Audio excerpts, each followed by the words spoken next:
नमस्कार साथियों, मैं आदित्य राज समाचार निर्देश में आप सभी लोगों का स्वागत करता हूं। आज हमारे बीच डॉक्टर आर के मैसी साहब, जो कि फाउंडर चेयरमैन है ह्यूमन केयर इंटरनेशनल एक संस्था के, उनके साथ हम उनके समाज सेवा के बारे में चर्चा करेंगे। नमस्कार डॉक्टर आर के मैसी साहब, मैं आपका समाचार निर्देश के अंदर बहुत बहुत स्वागत करता हूं। तो मैसी साहब, जैसा आपका प्रोफेशन है, जैसे आपका समाज सेवा का इतने 30 साल से आप जो है समाज सेवा का कार्य कर रहे हो, आपने अपनी एक ह्यूमन केयर इंटरनेशनल एक समाज सेवा की संस्था भी बनाई हुई है। तो आपसे हम जानना चाहेंगे कि ये समाज सेवा की संस्था में आपको बनाने की और ये कार्य करने की और इस लाइन में आने की, तो इसकी प्रेरणा आपको कहाँ से मिली? सबसे पहले मैं आपका धन्यवाद देता हूं और दिल से दुआ देता हूं कि आप सदा खुश रहें। और आज क्योंकि योग का दिवस है, हम आपको योग दिवस की बधाई देते हैं। और मैं बताना चाहता हूं कि ये जो समाज सेवा है, ये मेरी दादी माँ के संस्कारों से मुझे मिला है। अच्छा, बहुत बढ़िया। क्योंकि जब मैं केवल 10 महीने का था, मेरी माँ की मृत्यु हो गई और इसके बाद मेरे फादर की रीमैरिज हुई। अच्छा। लेकिन स्टाफ मदर ने हमको कभी प्यार नहीं किया। बहुत। और मुझे मेरी दादी माँ ने पाला, जो बहुत धार्मिक और उच्च विचारों वाली थी, और उन्होंने हमें संस्कार दिया। वो प्रार्थना और दुआएं बहुत करती थी। तो मैं कई बार मैं क्वेश्चन करता, दादी माँ ये क्या करती रहती हैं आप? वो कहती, बेटा हम लोग प्रभु से प्रार्थना करते हैं। तो मैंने कहा कई बार दादी माँ से कि प्रभु तो मैंने कभी आते देखे नहीं। तो मुझे डांटा, खबरदार ऐसा बोला, परमेश्वर हमारे बीच में उपस्थित होते हैं। और मैंने कहा, दादी में अगर हम ये जानना चाहें कि प्रभु कैसे मिलते हैं तो कहाँ मिलते हैं? उन्होंने कहा, बेटा परमेश्वर अनाथों, बेसहाराओं, कोढ़ियों और तमाम उस समाज में जो समाज से निकाल दिए जाते हैं, उनके बीच में निवास करते हैं और उन्हीं के बीच में पाए जाते हैं। ठीक। तो इसके बाद मेरी दादी माँ की भी डेथ हो गई जब मैं 13 साल का था। और इसके बाद एक और दिन आया, बहुत कष्ट का दिन आया, जब मेरे पिताजी, मैं जब करीब 16 साल का था, मुझे छोड़कर आंसुओं के साथ चले गए। और इसके बाद मैं बिल्कुल बेसहारा हो गया, कोई सहारा नहीं था। हमारे पास न खाने के लिए खाना था, न पहनने के लिए कपड़े थे। हमारे बड़े पापा ने सब कुछ छीन लिया, हमको बाहर निकाल दिया था। हमारा बच्चा रईस परिवार था, लेकिन हम बिल्कुल बेसहारा की तरह जीवन जी रहे थे।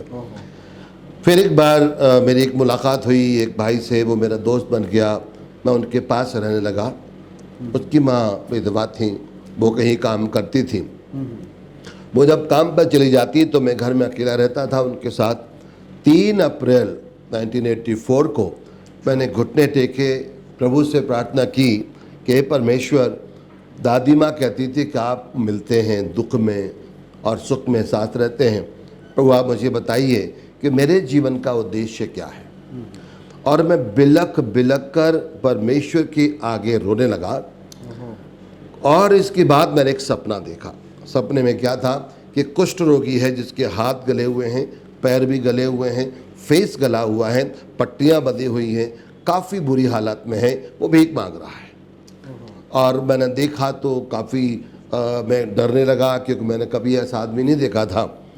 और मेरा सपना जब टूटा तो मैं बड़ा बेचैन और व्याकुल रहा, लेकिन मुझे प्रभु से उत्तर नहीं मिला। लेकिन दूसरे दिन 4 अप्रैल 1984 को मैं फिर प्रभु के आगे प्रार्थना करने लगा, बिलख बिलख कर रोने लगा। मैंने कहा, हे प्रभु यीशु, आप बताइए कि आपने मुझे क्यों अनाथ बेसहारा बना दिया? तो प्रभु ने मुझसे साक्षात्कार किए और कहा कि तू बेसहारा नहीं है, तू बेसहाराओं का सहारा है। आज से मैं तेरा परमेश्वर, और जो कल तुमने सपना देखा है वही तुम्हारा मिशन है, जाओ उनकी सेवा करो। और उस वक्त जब मैंने उस आदमी को देखा ही नहीं था, जब सपने के बाद 2 दिन के बाद जब मैं सफदरजंग हॉस्पिटल के सामने से निकल रहा था, वही आदमी भीख मांग रहा है। मैंने इसको तो मैंने कहीं देखा है। मैं उसके पास गया, मैंने उससे बातचीत की। नहीं सर, हम छूइए मत, हम कोढ़ी हैं, हमें लोग छूते नहीं हैं। मैंने, मेरे भाई, प्रभु ने भेजा है कि मैं आपको छूऊं और आपकी सेवा करूं। आप कहाँ रहते हो, उससे एड्रेस लिया। वो 3 कुष्ठ रोगी RK पुरम में एक पेड़ के नीचे रहते थे और वहाँ से मेरी शुरुआत हुई है सेवा की 1984 में। इसके बाद ये मालूम किया कि उनके बच्चे स्कूल क्यों नहीं जाते। वो लोग बढ़ते चले गए, वहाँ पे काफ़ी लोग हो गए और छोटे छोटे बच्चे देखे, बड़े खूबसूरत बच्चे थे। मैंने पूछा आपके बच्चे स्कूल क्यों नहीं जाते? कि सर हमारे बच्चों को कोई स्कूल लेता नहीं है। क्या? क्योंकि पुनिया साहब उस वक्त एक स्टिग्मा था कि कोढ़ी का बच्चा अगर स्कूल में आ जाएगा तो सब लोगों को कोढ़ हो जाएगा। इस भय से लोग उनको अपने स्कूल में नहीं लेते थे। और जब मैंने भी कोशिश की कि वो उनको ले लें, सब ने मना कर दिया। फिर मैंने प्रभु से कहा प्रभु मुझे इनके लिए स्कूल बनाना होगा। और 95 में मैं नजफगढ़ में आया। वहाँ पर शुरुआत में मैंने 500 गज का एक प्लॉट लिया और वहाँ पर 96 14 नवंबर को चिल्ड्रंस डे के उपलक्ष्य में हमने फाउंडेशन किया और वहाँ शुरुआत की। 97 को 12 बच्चे जो कुष्ठ रोगी कॉलोनी RK पुरम के थे मेरे पहले स्टूडेंट थे और आज उन बच्चों में से सब बड़े बड़े पदों पर काम कर रहे हैं। कोई बैंकर है, कोई इंजीनियर है, कोई बड़े बड़े पदों पर काम कर रहा है, नर्सेस हैं। मैं खुशी इस बात की महसूस कर रहा हूँ कि आज वो बच्चे जो कभी ऐसे हाथ करते थे आज ऐसे हाथ कर रहे हैं। ये मेरी अचीवमेंट है, इसके लिए मैं प्रभु का धन्यवाद देता हूँ। बहुत अच्छी बात, बहुत अच्छी बात है। तो अब डॉक्टर साहब आप ये बताएं कि आप ये संस्था चला रहे हो, इस संस्था के साथ साथ क्या क्या आप मतलब क्या क्या इंस्टीट्यूट्स हैं, क्या क्या कर रहे हो आप? जब हमने 95 में एक प्लॉट लिया तो हमारी शुरुआत सिर्फ कुष्ठ रोगियों के बच्चों से थी, लेकिन बाद में पुलिस उठाकर बच्चों को लाने लगी जो अनाथ थे, स्ट्रीट चिल्ड्रन थे और बहुत सारी महिलाएं होती थी। पुलिस उठाकर उनको भी ले आई, हमने उनको भी गले लगा लिया। इसके बाद वो बढ़ता चला गया और आज हमारी संस्था अनाथों, बेसहाराओं, कुष्ठ रोगियों, उनके बच्चों, विधवाओं, उनके बच्चों, जो दृष्टिहीन लोग हैं उनकी सेवा, उनके बच्चों की सेवा, जो एड्स के रोगी हैं उनकी सेवा, उनके बच्चों की सेवा, जो बुजुर्ग माता पिता हैं उनकी सेवा और जो महिलाएं रोड पर बुरी तरह से जीती हैं उनकी सेवाएं। यानी हमारे पास जो भी मानवता आती है हम उसकी सेवा करते हैं और वो हमारे परिवार के लोग होते हैं, क्योंकि वो परिवार है मेरा, क्योंकि मेरा भारत एक फैमिली है, मेरा भारत एक परिवार है और भारत में जो भी लोग रहते हैं वो मेरे भाई बहन और बच्चे हैं। मेरी सपना है एक संस्था का कि मेरे देश में कोई नंगा न हो, मेरे देश में कोई भूखा न हो और मेरे देश में कोई इसलिए न मर जाए कि उसके पास दवाई के लिए पैसे नहीं थे। हमारी संस्था इस सपने को पूरा करने जा रही है। हमें आपके सहयोग की आवश्यकता है, हमारा मदद करेंगे तो हम बहुत जल्दी एक और बड़ा एक इंस्टीट्यूट शुरू करने जा रहे हैं जहाँ पर हज़ारों वो लोग जो रोड पर मर रहे हैं, जो बीमार हैं, उनकी सेवा वहाँ पर की जाएगी। और प्रेजेंट में हमारे कई इंस्टीट्यूशंस हैं जहाँ पर हम जवान बेटियों को, महिलाओं को फ्री ऑफ कॉस्ट ट्रेनिंग्स देते हैं, उनके पैरों पर खड़ा करते हैं। हज़ारों बेटियाँ, हज़ारों बहनें अपने पैरों पर खड़ी हो चुकी हैं। हमारे स्कूल हैं जहाँ पर हम उच्च कोटि की शिक्षा बच्चों को देते हैं। किस नाम से है आपका? मेरा स्कूल का नाम है star school of education. Very good. हाँ, वो हमारे कितने बच्चे हैं? अभी इस साल हमने शुरू किया है। अच्छा। करीब 100 बच्चे इस साल हो गए हैं और अब बढ़ रहे हैं, लगातार बच्चों का हुजूम आ रहा है। और हमारा एक रॉयल पैलेस है जहाँ हमारे बुजुर्ग माता पिता रहते हैं। हमारा वृद्ध आश्रम भी है। वृद्ध आश्रम, जिसे हम लोग रॉयल पैलेस कहते हैं, ताकि उनको हम डिग्निटी फील करा सकें। और हमारे अस्पताल हैं। तो लगभग कितने लोग होंगे? अभी वहाँ पर 14-15 लोग रहते हैं। अच्छा, ठीक है। क्योंकि काफ़ी थे पहले, लेकिन कोरोना में थोड़ी समस्या आई है तो हम लोग बहुत से लोगों को नहीं रख पा रहे हैं। बिकॉज ऑफ फंड की कमी से हम नहीं रख पा रहे हैं। लोग रोज आ रहे हैं लेकिन अभी थोड़ा सा रोका हुआ है। बहुत जल्दी हम आगे बढ़ेंगे। फिर हमारी इंस्टीट्यूशन हैं, स्कूल हैं, हॉस्पिटल्स हैं, बच्चों के होम्स हैं, हॉस्पिटल्स भी हैं, बच्चों के होम्स हैं। नजफगढ़ में है ये। नजफगढ़ में? हाँ बिल्कुल, नजफगढ़ दिल्ली में। हॉस्पिटल हमारा ह्यूमन केयर इंटरनेशनल, जो वो मेरी संस्था का नाम है, ह्यूमन केयर इंटरनेशनल। हॉस्पिटल का नाम है human care hospital. Human care hospital, बहुत बढ़िया, बहुत जी बढ़िया। जी, ठीक है।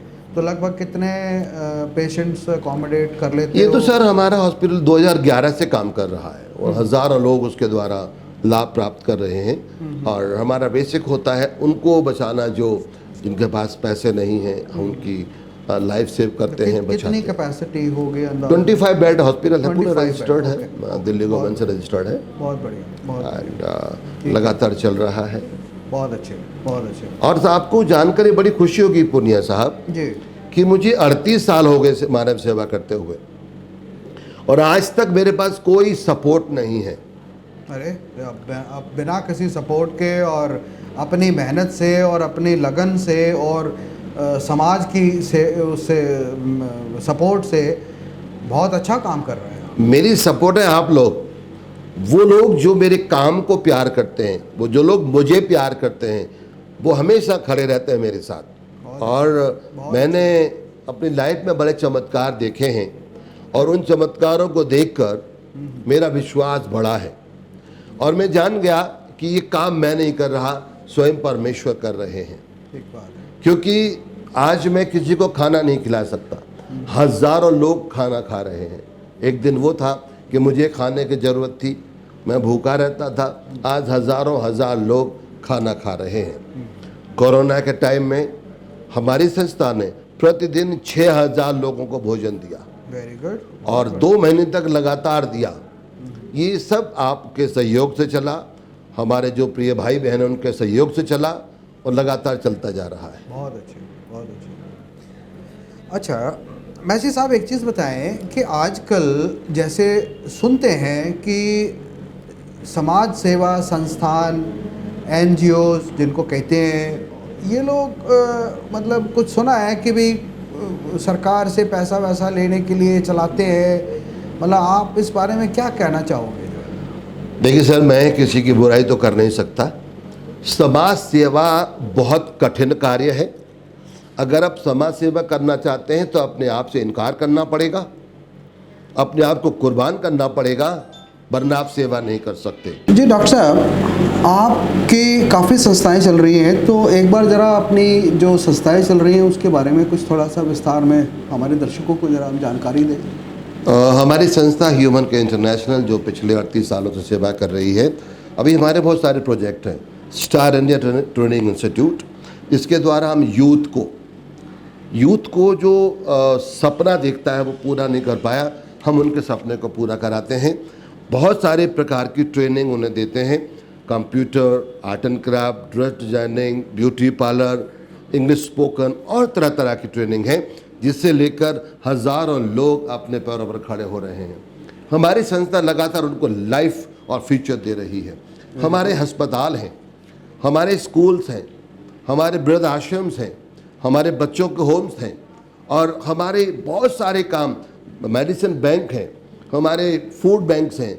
जिस तरह से हम लगातार अपने समाज की सेवा में लगे हुए हैं, वो हम चाहते हैं कि और ज़्यादा कर सकें। उसको आगे बढ़ाने के लिए हमें आप जैसे लोगों की आवश्यकता है। आप आइए, जुड़िए, ताकि हम इस काम को और आगे बढ़ाएंगे। जी बहुत अच्छे। डॉक्टर साहब, एक चीज़ और आजकल के ज़माने में सुनने में आया है कि लोग NGO एक बिज़नेस के रूप में चला रहे हैं, उसके बारे में आप क्या कहना चाहोगे? पुनिया साहब, देखिए, मैं किसी के बारे में क्या कहूँ, आई एम नॉट ए जज, बट यह है कि समाज सेवा करना बहुत कठिन कार्य है। समाज सेवा करने के लिए आपको कुर्बानी देनी पड़ती है, त्याग करना पड़ता है। मैं एक पढ़ा लिखा हूँ, मैं एक डॉक्टर हूँ, मैं होटल मैनेजमेंट का मैनेजर रहा हूँ, लेकिन सब कुछ त्याग करने के बाद मैंने ये सेवा शुरू की। अगर आज भी छोड़कर अपने काम में चला जाऊँ तो लाखों रुपए कमा लूँगा, लेकिन मुझे मोहब्बत पैसे से नहीं है, मुझे मोहब्बत मानवता से है। मुझे मोहब्बत उस व्यक्ति से है जो सड़ा हुआ पड़ा है। मुझे मोहब्बत उस जवान बेटी से है जो दुखी खड़ी है। मुझे मोहब्बत उस माता पिता से है जो घर से निकाल दिए गए हैं। मुझे मोहब्बत उनसे है जो मेरे देश में रहते हैं लेकिन दुखी हैं, और इससे मेरे देश का नाम अच्छा नहीं लगता। हम चाहते हैं हमारे देश का नाम सर्वोपरि हो, हमारे देश का नाम ऊंचा हो। ये कब होगा? जब हमारे देश में हर एक व्यक्ति खुश रहेगा, तंदुरुस्त रहेगा, खाना मिलेगा, कपड़ा मिलेगा, सब कुछ मिलेगा और वो कहेगा मेरा देश महान है। हम ये चाहते हैं। बहुत अच्छा। बहुत कम लोग हैं जो लोग इस उम्मीद से और इस उससे सपने से समाज सेवा का काम कर रहे हैं। आजकल के ज़माने में हम देखते हैं कि लगभग काफ़ी अधिकतर लोग, अधिकतर संस्थाएं जो हैं वो सिर्फ बिज़नेस के तौर पे इसको अपना चला रही हैं। बहुत अच्छा काम कर रहे हैं डॉक्टर साहब। सर देखिए, मेरे पास तो कोई न सरकारी सपोर्ट है न गैर सरकारी सपोर्ट है। मेरे पास है अपने भाइयों के आगे, दोस्तों के आगे हाथ फैलाता हूँ, वो झोली में डाल देते हैं, मैं झोली निकाल कर लोगों को बांट देता हूँ। मैं कुछ नहीं कर रहा, करने वाला तो मेरा परमेश्वर है। लेकिन मेरा सपना बड़ा है कि मेरे देश में कोई भूखा ना हो, मेरे देश में कोई नंगा ना हो, और मेरे देश में कोई इसलिए न मरे कि उसके पास दवाई के पैसे नहीं हैं। आप ऐसे बीमारों को हमारे पास लाइए, भूखों को लाइए, हम उन्हें बचाएंगे, हम उनकी सेवा करेंगे, हम उन्हें गले लगाएंगे, क्योंकि वो हमारे भाई, हमारी बहनें, हमारे बच्चे हैं साहब। बहुत अच्छी बात, बहुत अच्छी बात। और मेरा एक सपना है, हम एक बहुत बड़ा एक इंस्टीट्यूशन तैयार कर रहे हैं जहाँ पर 1000-2000 बीमार, अच्छा, जिनके पास रहने की जगह नहीं, इंस्टीट्यूट बना रहे हैं या हाँ जी, एक बड़ा एक हॉस्टल इंस्टीट्यूशन होगा जिसका नाम है बेथसदा होली टेम्पल। अच्छा, एक मतलब टेम्पल के तौर पे मतलब उसको बनाया, डेवलप किया जाएगा। टेम्पल कहते हैं इंसान के शरीर को, मंदिर, we are temple of God, हम परमेश्वर का मंदिर है। वहाँ हजारों बीमार लोग पड़े रहेंगे, उनकी सेवा होगी, उनको दवाई मिलेगी, उनको भोजन मिलेगा, उनके और लुक आफ्टर किया जाएगा, उनको घर मिलेंगे और उनको प्यार मिलेगा और उनको अपनापन मिलेगा। क्योंकि आज आप जानते हैं पुनिया साहब, एक दुखी आदमी को मोहब्बत की ज़रूरत होती है, लुक आफ्टर की ज़रूरत होती है, प्यार बांटने की ज़रूरत होती है उनके साथ। बिल्कुल। और उसकी हम लोग भरपूरी करना चाहते हैं। बहुत अच्छी बात, बहुत अच्छी बात। अच्छा डॉक्टर साहब, आपको ये समाज सेवा का काम करने की वजह से कोई सरकार से कोई सम्मानित किया गया, कोई आपको कोई ऐसा कुछ? सर, आज तक आपकी दुआओं से मुझे सैकड़ों अवार्ड मिले हैं। संविधान अवार्ड गवर्नमेंट के द्वारा दिया गया। बहुत अच्छा। एंड आज तक जो चैनल है उसके जो मालिक हैं अरुण पुरी साहब, उन्होंने मुझे सम्मानित किया है। बहुत बढ़िया। और लॉयंस क्लब, रोटरी क्लब, बड़ी बड़ी संस्थाएं, स्कूल्स, इंस्टीट्यूशंस ने मुझे सम्मानित किया है मेरे काम के लिए। मैं इसके लिए बहुत बहुत आभारी हूं और इस सम्मान को मैं अपने देश को समर्पित करता हूं। ये सम्मान मेरा नहीं, मेरे देश का है, मेरी भारत की मानवता का सम्मान है साहब। बहुत अच्छा, बहुत अच्छा। अच्छा, अब चलिए आखिर में समय भी बहुत हो रहा है और मैं आपसे बस ये पूछना चाहूँगा कि आप समाज सेवा के माध्यम से हमारे समाचार निर्देश की ऑडियंस को, हमारे सुनने वालों को, देखने वालों को, आपको पूरा दुनिया आपको ऑनलाइन लाइव देख रही है, तो क्या संदेश आप देना चाहोगे? सबसे पहले मैं समाचार निर्देश की बधाई देता हूं कि उन्होंने मुझे बुलाया। मेरे प्रिय साथियों, देशवासियों, मैं आप सबको बहुत बहुत प्रणाम करता हूं और मैं चाहता हूं कि आइए हम मिलकर अपने देश को महान बनाएं, हम अपने देश की मानवता को महान बनाएं, हम उन लोगों की सेवा करें जो दुखी हैं। अगर आप किसी ऐसे व्यक्ति को देखते हैं जो दुखी है, बीमार है, भूखा है, तो मेरे कॉल नीचे नंबर दिखाई देंगे आपको, उन पर कॉल कर सकते हैं और ऐसे लोगों को हमारे साथ ला सकते हैं। हम अपने देश को महान बनाएंगे। आइए हम कंधे से कंधा मिलाकर देश के नाम को रोशन करें, देश के नाम को ऊंचा उठाएं। Thank you very much, God bless you. चलिए डॉक्टर साहब, हम आपका हमारे स्टूडियो में पधारने का बहुत बहुत धन्यवाद। आपने अपने बिजी शेड्यूल से जो है समय निकाला, हम आपको बहुत बहुत धन्यवाद देते हैं। और हमारे ऑडियंस को आप अपने बहुत अच्छे विचारों से आपने उनको अपना प्रेरित किया और आपने अपने कामों से सारा उनको रूबरू कराया। हम आपको बहुत बहुत धन्यवाद देते हैं। फिर एक बार समाचार निर्देश का मैं आभारी हूँ जिन्होंने मुझे बुलाया। May God bless you. आपका न्यूज़ चैनल आगे बढ़ता जाए और सच्चाई के काम करता जाए। Thank you very much.